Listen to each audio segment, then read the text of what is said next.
Angamaly urban സഹകരണ സംഘത്തിൽ 96 കോടിയോളം രൂപയുടെ വായ്പാ തട്ടിപ്പ് നടത്തുന്നതിന് ഭരണസമിതിയോടൊപ്പം കൂട്ടുനിന്ന സഹകരണ വകുപ്പ് ഉദ്യോഗസ്ഥരെയും വ്യാജ പ്രമാണത്തിലൂടെ വായ്പാ തട്ടിപ്പ് നടത്തി കോടികൾ തട്ടിച്ചെടുത്തവരെയും അറസ്റ്റ് ചെയ്യണമെന്നാവശ്യപ്പെട്ട് CPI അങ്കമാലി മണ്ഡലം കമ്മിറ്റിയുടെ നേതൃത്വത്തിൽ അങ്കമാലിയിൽ നിന്ന് ആലുവ കോപ്പറേറ്റീവ് അസിസ്റ്റന്റ് രജിസ്ട്രാർ ഓഫീസിലേക്ക് മാർച്ചും ധർണയും നടത്തി.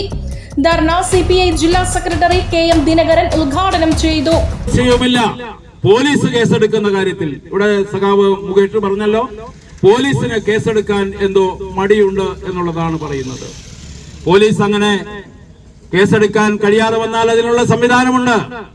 എന്നാൽ ഈ സഹകരണ സ്ഥാപനത്തില് ഉണ്ടായിട്ടുള്ള ക്രമക്കേട് സംബന്ധിച്ച പൂർണ്ണമായ റിപ്പോർട്ട് AR ഓഫീസിൽ നിന്ന് പോകണം.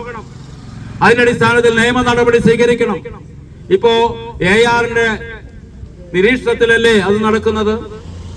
സെക്രട്ടറി, ഒരു ഫുൾ ടൈം സെക്രട്ടറി ഉണ്ടോ?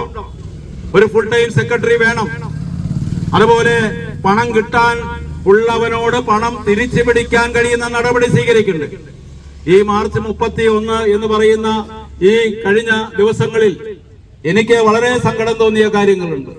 വിദ്യാഭ്യാസ വായ്പ മക്കളെ പഠിപ്പിച്ച് അവരെ നല്ലൊരു നിലയിൽ എത്തണമെന്ന് ആഗ്രഹിച്ചുകൊണ്ട് തന്റെ കിടപ്പാടം പണയപ്പെടുത്തി ബാങ്കിൽ നിന്ന് കടമെടുത്ത് എന്നാൽ പഠിപ്പ് പൂർത്തിയായി എന്നാൽ ജോലി ലഭിക്കാത്ത സാഹചര്യത്തിൽ ആ പണം തിരിച്ചടക്കാൻ കഴിയാത്ത ഒരു സാഹചര്യത്തിൽ നെട്ടോട്ടമോടുന്ന ആയിരക്കണക്കിന് ആളുകളുള്ള ഒരു പ്രദേശമാണ്, ഒരു നാടാണ് ഈ കേരളം.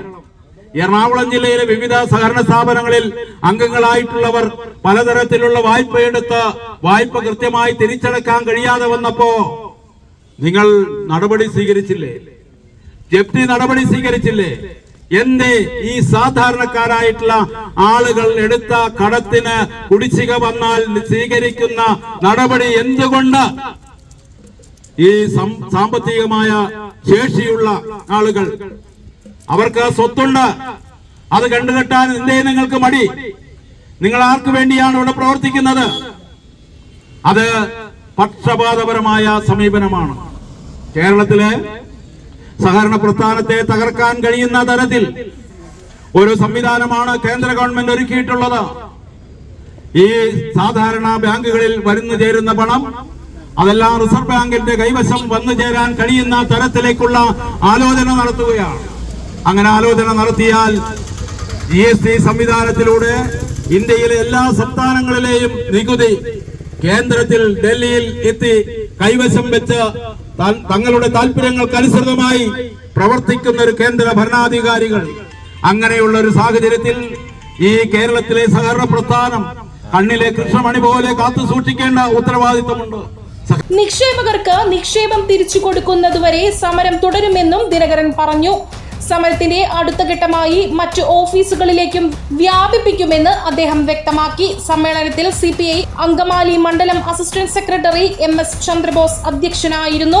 CPI അങ്കമാലി മണ്ഡലം സെക്രട്ടറി M മുഹേഷ് സ്വാഗതം പറഞ്ഞു. CPI ജില്ലാ എക്സിക്യൂട്ടീവ് മെമ്പർ MM ജോർജ്, ജില്ലാ committee member A Shamsuddin, CPI Angamaly മണ്ഡലം സെക്രട്ടറി OG കിഷോർ, വിവിധ കക്ഷികളുടെ സംസ്ഥാന നേതാക്കളായ Benny Moonjely, Mathews Kolenchery, B Mundadan, advocate Charlie Paul, Celia Winnie, സഹകരണ സംരക്ഷണ മുന്നണി നേതാക്കളായ PA Thomas, CP Sebastian, TP Chackochan, VD Paulose, Vadakkumchery Donny Paul, PR Paulose, സഹകരണ സംരക്ഷണ മുന്നണി നേതാക്കളായ CP Sebastian, TP Chackochan, VD Paulose, Vadakkumchery Donny Paul എന്നിവർ സംസാരിച്ചു. Power news bureau, Aluva.